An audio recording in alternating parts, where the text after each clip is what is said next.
The fact that Rivertown has reached its 50th anniversary is a pretty amazing thing, especially in today's healthcare environment. We have our guiding principles to carry us forward of integrity, excellence, kindness, and compassion. And those are our pillars that inform everything we do here, to caring for patients, the way the staff treats each other, and the way we approach every situation.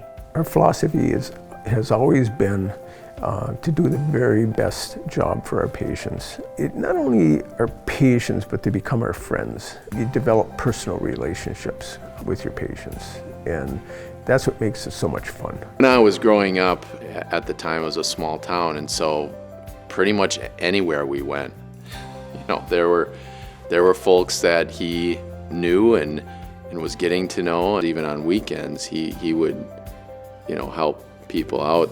They would call our house at home, and they knew that, he would be able to run down to the office to help them if need be. I was always there. I mean, if somebody called me in the middle of the night, I came there. That's my job, and I was glad to do it. I would describe my dad as a very humble, hardworking, genuinely caring individual. He deeply cares about his family and the people in his community. Can't say enough good about Dr. Joe. I was kidding him here not too long ago about coming out and helping him with his apple trees, but he said there was too much work. I consider him a friend. I'd like to, if he was my neighbor, I'd like to have a neighbor like him. I was born in Hibbing, went to Hibbing High School and Hibbing Junior College, and during Hibbing Junior College, my third year, I decided to go into optometry.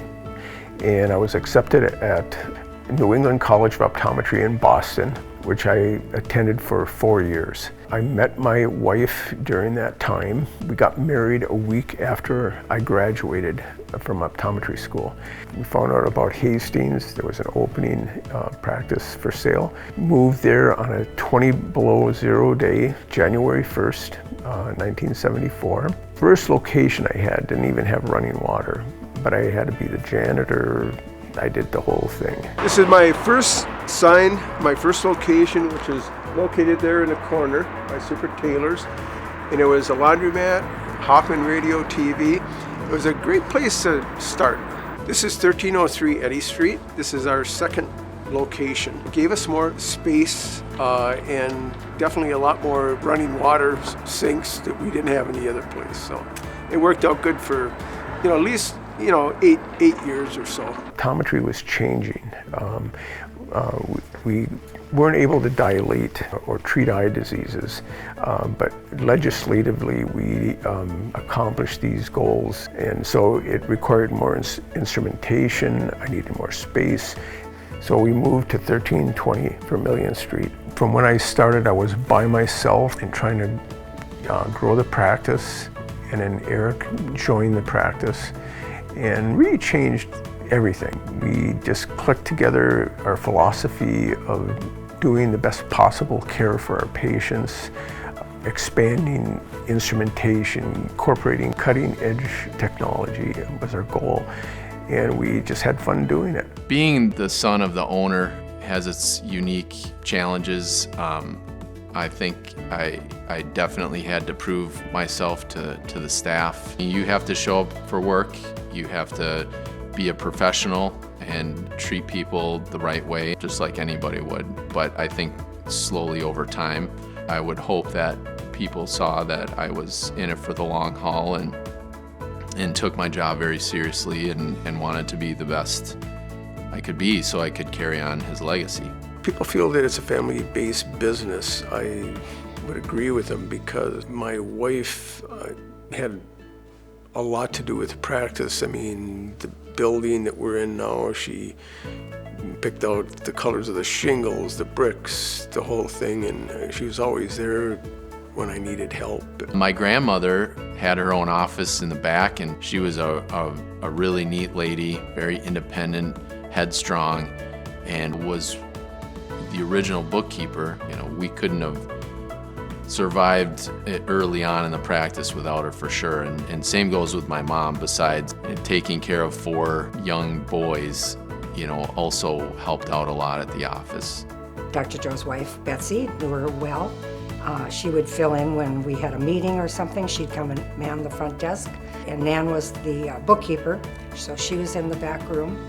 And she worked for many years. She was still there when I left. Nan was the glue that kept the office going. She was a good bookkeeper, and she kept them on their toes and told them when they couldn't spend any more money.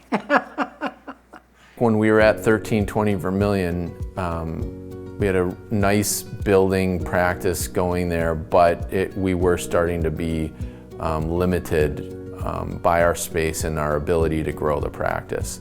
And so being able to move at the present location at 1011 North Frontage Road allowed us to carry out a lot of the things that we wanted to between our optical space and having the exam room lanes that we needed to continue growing. When we did our full renovation of the clinic in 2016, I wanted to make it my dream clinic and optical, and a place that I looked forward to coming to every day, and a place that hopefully our community of patients and customers would be thrilled with.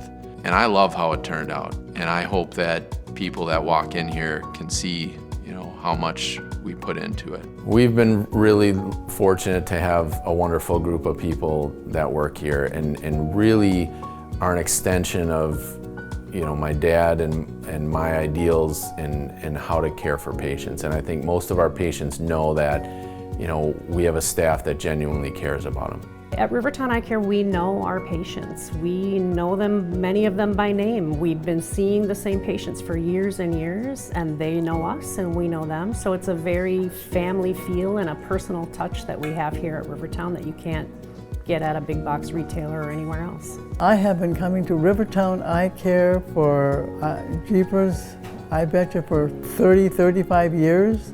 And Dr. Joe has always been my doctor, and he is just wonderful. He cares about you. He's very thorough.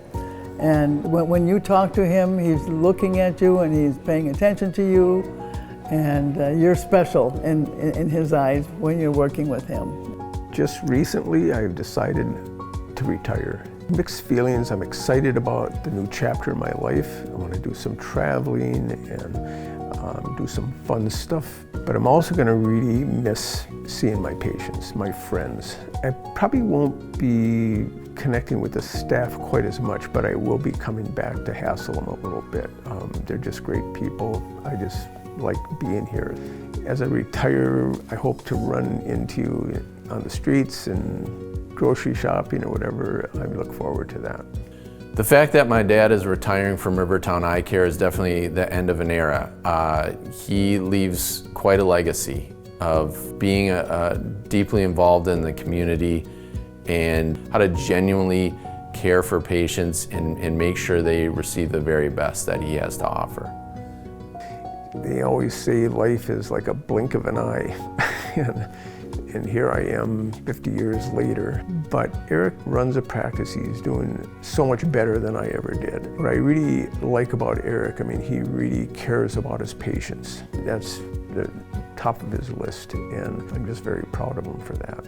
Vision and eye health are extremely important to people. They are oftentimes taken for granted.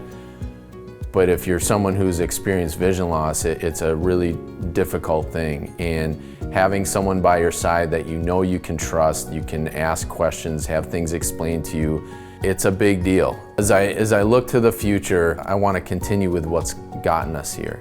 It always starts with prioritizing the patient experience here, but it also means not standing still. Because we're independent, we decide what products we use. We decide the direction of our business. We can spend the time that we'd like to spend. We have the autonomy to deliver the care that people really desire. I hope Rivertown Eye Care stays a family practice in this community and keeps serving this community and all the surrounding communities. I'd like to see more people from surrounding communities coming to Rivertown Eye Care as well. So I think it will always have a family feel, and I think that's what makes us different and will continue to be the way it is. Yeah, I just feel like I have a responsibility to always be improving and giving it my best every day. I know that sounds cliche, but I really feel that way, that I have been given an amazing opportunity, and I want to make the most of it. And hopefully, you know, keep this practice going, and we can someday get it into the right hands to, you know, continue for another 50 years.